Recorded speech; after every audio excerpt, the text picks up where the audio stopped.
did the internet help us avoid the Great Depression of 2000? Like, we think it kind of did. I'm going to say e-commerce. Yeah, e-commerce. And not just e-commerce, though, like people were able to get online and look at things and how to avoid doing this and doing that. Like there's more experts at hand that they can kind of read about. Also knowledge. Yeah. Okay. Hey, Omar, will you write this down for me?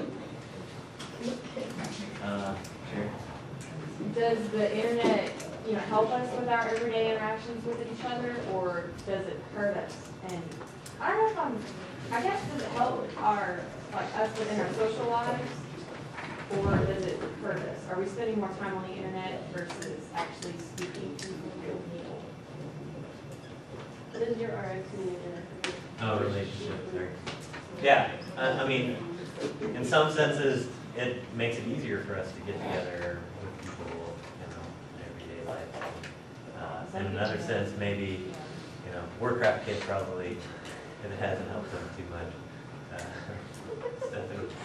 Are there more positive or negative effects of being over-dependent on the internet? Okay. Has it created us into a lazy society? I was going to say, is there too much? Can you spend too much time? How much is too much? Is there? How does the internet affect traditional jobs? Okay. There are a lot of projections when people first talk about the internet that we're all going to start working from home, right? Be able to have home offices, electronically commute, right? Not only that, it's like, the older generation's inability to work the internet and Yeah. your job because of that. Yeah. I mean, so many of the job sites have gone online. You're at an advantage if you not use it. She had her hand up first. She's already got one though. Yeah. Hey, Okay. can I have my question?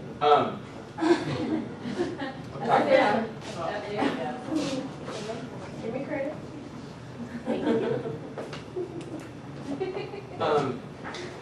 This might not make sense, but how has politics and the government kind of, not really the government, well, I guess you can kind of say that, but like how has politics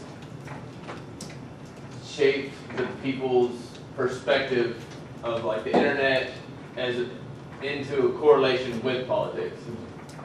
Kind of get what I'm saying? Like campaigning and stuff? Or? Yeah, kind of like how it because I've talked to people that say they're completely right, or whatever, and then they get on the internet and they see all this stuff, and whether it's true, not true, whatever, and then boom, they're completely left the next time you talk to them. They've changed their whole morals because of what they've seen on the internet, and the internet, half the time, 3/4 of the stuff you read, it's rumor, or it's not true, or it's, slander or something. I'm not sure about. I feel like those are maybe two separate questions. Mm-hmm. Does the internet affect campaigning, and do people trust information on the internet or something like that? Or? Maybe two people from down there. Well, I said I don't know if it makes sense or not, but Okay, yeah. How does it alter our sources of information and stuff? Some people think if it's not on the internet, it's not true. Right. and I think earlier Semester Omar had a comment in one of his wiki posts about it hurting traditional forms of research, right? That people don't go to the library anymore.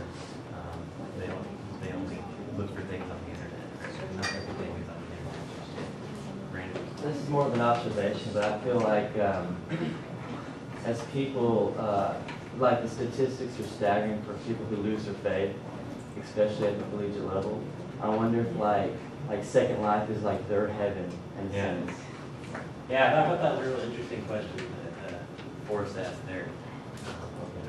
There's certainly. Anybody watch PE last night?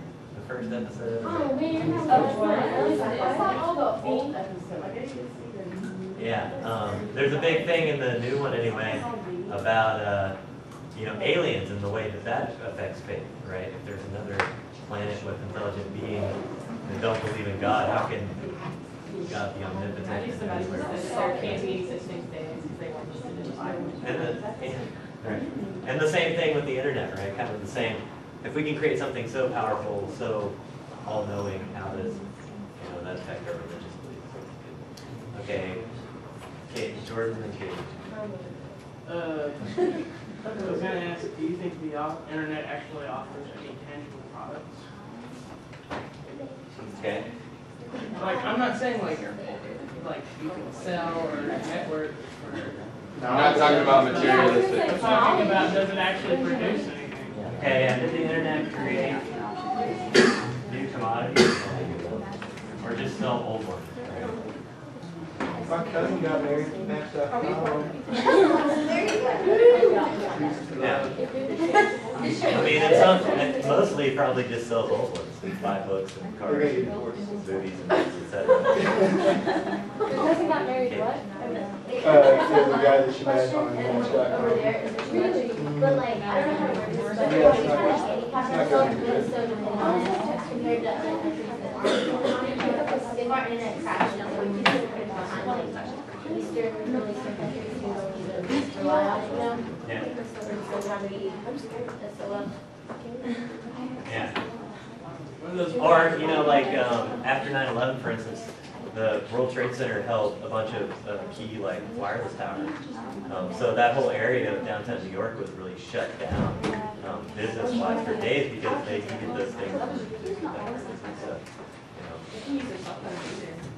Yeah. This kind of goes along with what Tracy's saying. Does it affect employment?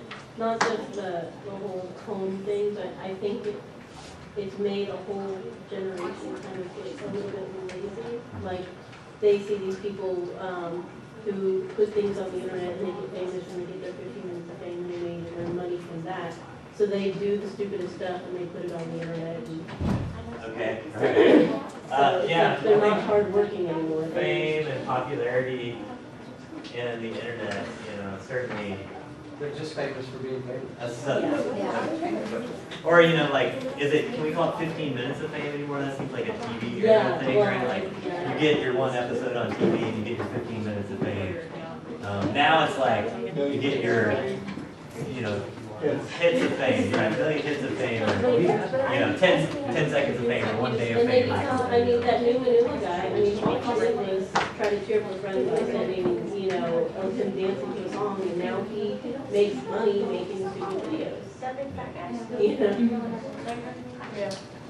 All right, one last one. You were about to do it. She was about You were to do about it. to do it. You were so close. It gets into the endangered privacy thing because she said the employment, sometimes people don't hire you just because of things they see on your Facebook account or your Meatspace. And do you think that's do you think that's the future of hiring people and gauging if they're able to be trusted is what you see of them on the internet? Yeah. Yeah, I think that goes to the privacy question for sure, but and this notion that our private and our public worlds are blurring because of this, right? That what we would think Facebook would be private information, but you're putting it out there in public, right? Or almost anything that you do, you can find information about online. The whole like notion of privacy and this is off limits may be completely changing. Anything you put on Facebook is copyright up only. Yeah. Like if you were to just put a picture of yourself there, you have to have a copyright logo, or else they have rights to it. Yeah. Any picture, even of you and your husband, is theirs. And it's funny how they make money off of our content, right? Like we post stuff to Facebook, and all they do is really kind of maintain the software. One day you're gonna see a picture of yourself and say I'm just kidding. Okay, thank you very much. Good class. We'll pick one of these next time. Just a bit outside.